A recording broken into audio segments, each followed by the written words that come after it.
कश्मीर के कुलगाम से सेना का एक जवान लापता हो गया है। इनके अपहरण होने का अंदेशा जताया जा रहा है। जम्मू कश्मीर लाइट इन्फेंट्री का ये जवान लद्दाख में तैनात है और छुट्टी पर अपने घर आया था। शनिवार की शाम को करीब 6:30 बजे ये अपनी कार से कुछ सामान खरीदने बाजार गया था। बाद में जब रात को 9 बजे तक घर नहीं लौटा तो घर वालों ने खोजबीन शुरू की। बाजार के पास गाड़ी तो बरामद हो गई, लेकिन उसमें खून के निशान मिले हैं। अब जवान के लिए तलाश के लिए सर्च ऑपरेशन जारी है। जम्मू कश्मीर के कुलगाम जिले में सेना के एक लापता जवान की तलाश में सर्च ऑपरेशन 24 घंटे से ज्यादा गुजर चुके हैं। राइफलमैन जावेद अहमद वानी लापता हैं। शक है कि उन्हें आतंकियों ने अगवा कर लिया है। जावेद का परिवार उनकी सुरक्षित रिहाई की अपील कर रहा है। मेरा बेटा लद्दाख में तैनात था। वो ईद के एकदम बाद घर आया था और कल उसे वापस ड्यूटी पर लौटना था।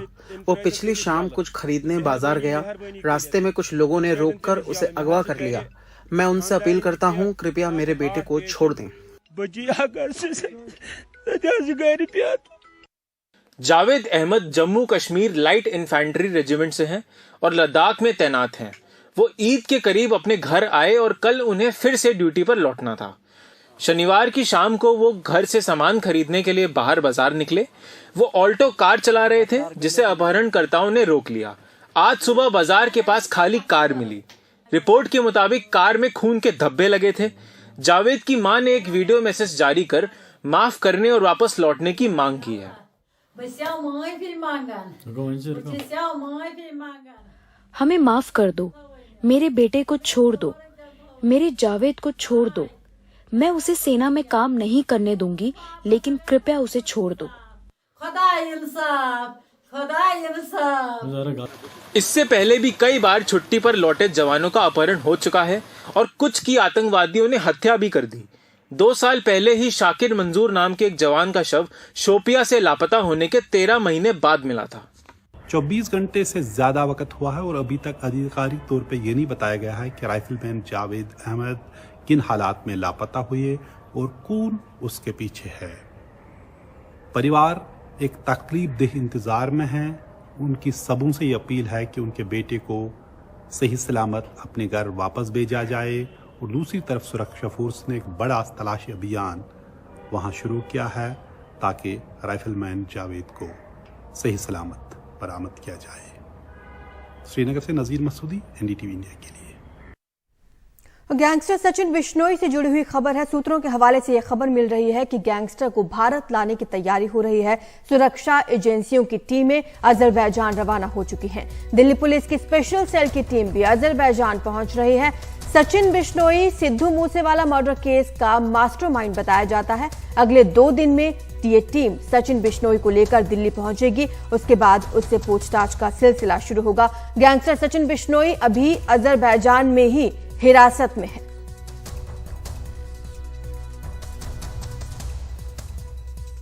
यूपी एसटीएफ और प्रयागराज पुलिस ने लखनऊ के एक 5 स्टार होटल से एडवोकेट विजय मिश्रा को गिरफ्तार किया है। उन पर उमेश पाल हत्याकांड में साजिश का आरोप लगा है। आखिर कौन है विजय मिश्रा और उन पर क्या आरोप है, रिपोर्ट देखिए।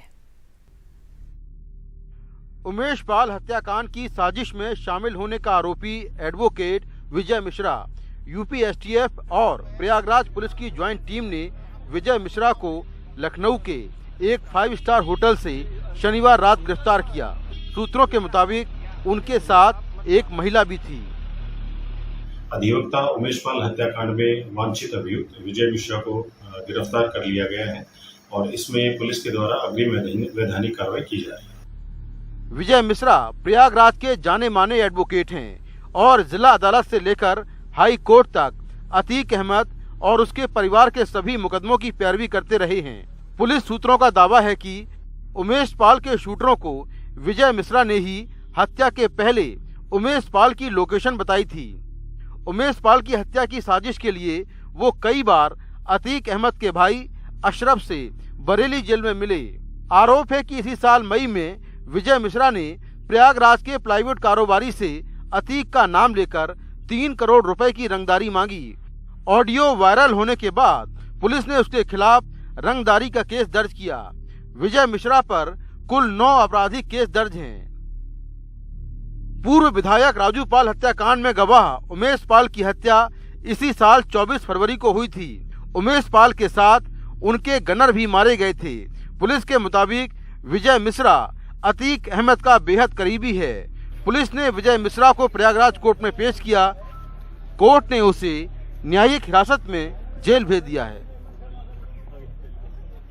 अभी पुलिस ने विजय मिश्रा को उमेश पाल हत्याकांड की साजिश में शामिल होने के आरोप में गिरफ्तार किया है। अब पुलिस पता लगा रही है कि क्या विजय मिश्रा अतीक अहमद के साथ दूसरे आपराधिक मामलों में भी शामिल रहा है या नहीं। नई दिल्ली से कैमरामैन अशोक महाले और प्रयागराज में अपने सहयोगी नितिन गुप्ता के साथ मुकेश सिंह सेंगर, एनडीटीवी इंडिया। केरल में 5 साल की एक बच्ची के संदिग्ध यौन उत्पीड़न और हत्या के बाद से विपक्ष अब सरकार पर हमलावर है। विपक्ष का आरोप है कि पुलिस समय पर इस बच्ची को बचाने में नाकामयाब रही। मक्कड़े माप, प्यारी बेटी हमें माफ करो, ये केरल पुलिस का वो संदेश है जो उसने एक नन्ही बच्ची के मौत के बाद सोशल मीडिया पर डाला है। 5 साल की इस बच्ची के गायब होने के 20 घंटे बाद पुलिस ने उसका शव बरामद किया। बच्ची का बर्बर रेप किया गया था और दम घूंढकर मारा गया था। शुक्रवार की रात जैसे ही पुलिस को बच्ची के लापता होने की खबर मिली, पुलिस ने उसकी तलाश शुरू कर दी। एक सीसीटीवी फुटेज से पता चला कि पड़ोसी ने दोपहर को उसका अपहरण किया था। आरोपी को तुरंत पकड़ लिया गया, लेकिन बताया गया कि वो इतने नशे में था कि कोई जवाब नहीं दे पाया। लापता बच्ची के बारे में केरला पुलिस की एक फेसबुक पोस्ट को देखने के बाद एक आदमी ने उनसे कहा कि उसने आरोपी को इस बच्ची के साथ अलुआ मार्केट के पास देखा था। उसने उससे पूछा भी था कि ये बच्ची कौन है और आरोपी ने कहा कि वो उसकी बेटी है। उसके बाद ही पुलिस ने अलुआ मार्केट के पास छानबीन करना शुरू किया। इसके बाद पुलिस ने एर्नाकुलम के अलुआ बाजार में एक कूड़े के ढेर में छानबीन की। वहीं इस बच्ची की क्षत विक्षत शव एक बोरे में बंद मिला। उसे कूड़े और पॉलिथीन से छुपाने की कोशिश की गई थी। Upon investigation, परिवार ने एक व्यक्ति के बारे में बताया था। वो एक चिकन शॉप चलाता है और उसी के सीसीटीवी में हमने देखा कि वो लड़की के साथ जा रहा है। तब से ही हमने उसकी तलाश शुरू कर दी। उसके बाद हमने उसे पकड़ लिया। from that time we were able to identify that this might be the guy. आरोपी और मारी गई बच्ची का परिवार दोनों ही बिहार से हैं। 4 दिन पहले ही ये आरोपी उस घर की पहली मंजिल में रहने आया था जहां इस बच्ची का परिवार रहता है। उधर विपक्ष का आरोप है कि पुलिस समय पर बच्ची को बचाने में नाकाम रही। The most surprising thing is, सबसे ज्यादा हैरान करने वाली बात यह है कि इस पूरी घटना के बाद केरला पुलिस ने एक फेसबुक पोस्ट लिखा और माफी मांगी। मैं उन्हें याद दिलाना चाहता हूं कि पुलिस को उनकी सैलरी आम लोगों के टैक्स से इसलिए नहीं मिलती है कि वो अपनी गलती की माफी मांगे और कोई कदम ना उठाएं। जब बच्ची का पता लगाने की कोशिश चल रही थी तो हमें उम्मीद थी कि हम उसे ढूंढ देंगे, लेकिन अफसोस ऐसा नहीं हुआ। पुलिस ने गहन जांच की है और एक आदमी को गिरफ्तार किया है। सख्त कार्रवाई की जाएगी। Very sad, very unfortunate. ये बहुत दुखद घटना है। मुझे समझ नहीं आ रहा कि मैं क्या कहूँ। ये बिल्कुल स्वीकारा नहीं जा सकता। ऐसे लोगों को इंसान तक नहीं कहा जा सकता। ये लोग हैवान हैं। कानून के दायरे में जो भी कार्रवाई की जानी चाहिए वो जरूर होगी। इस बीच जिस स्कूल की पहली क्लास में बच्ची पढ़ती थी, वहां उसे श्रद्धांजलि देने के लिए सैकड़ों लोग जुटे। सबकी एक ही मांग थी कि गुनहगार को मौत की सजा दी जाए। केरला से एसपी बाबू के साथ उमा सुधीर की रिपोर्ट, एनडीटीवी इंडिया के लिए।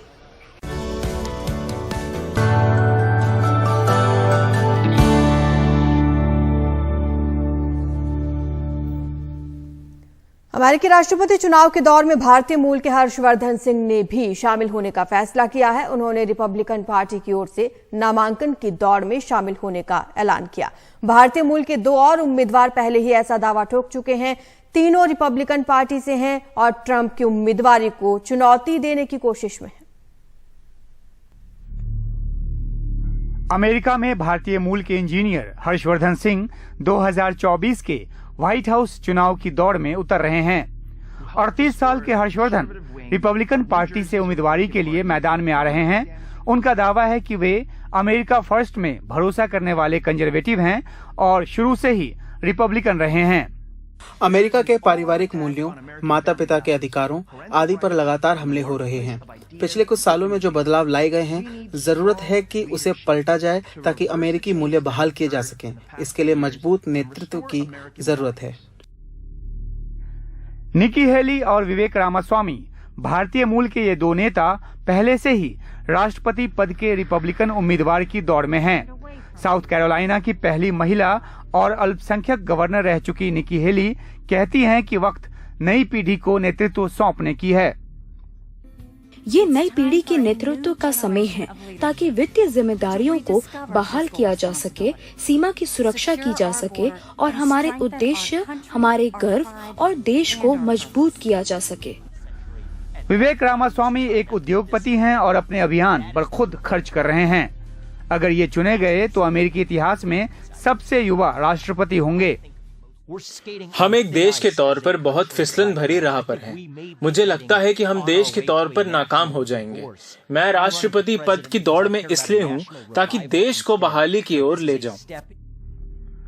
10 साल पहले अमेरिका की राजनीति में मुश्किल से कुछ ही भारतीय मूल के प्रतिनिधि होते थे। आज भारतीय अमेरिकी मूल के 5 सदस्य अमेरिकी कांग्रेस में हैं और करीब 50 भारतीय अमेरिकी वहां की प्रांतीय असेंबलियों में प्रतिनिधि हैं। अमेरिका की उपराष्ट्रपति कमला हैरिस इंडियन जमैकन मूल की हैं और 3 अब राष्ट्रपति की रेस में उतरने की तैयारी में हैं। एजेंसी रिपोर्ट के साथ उमाशंकर सिंह, एनडीटीवी इंडिया।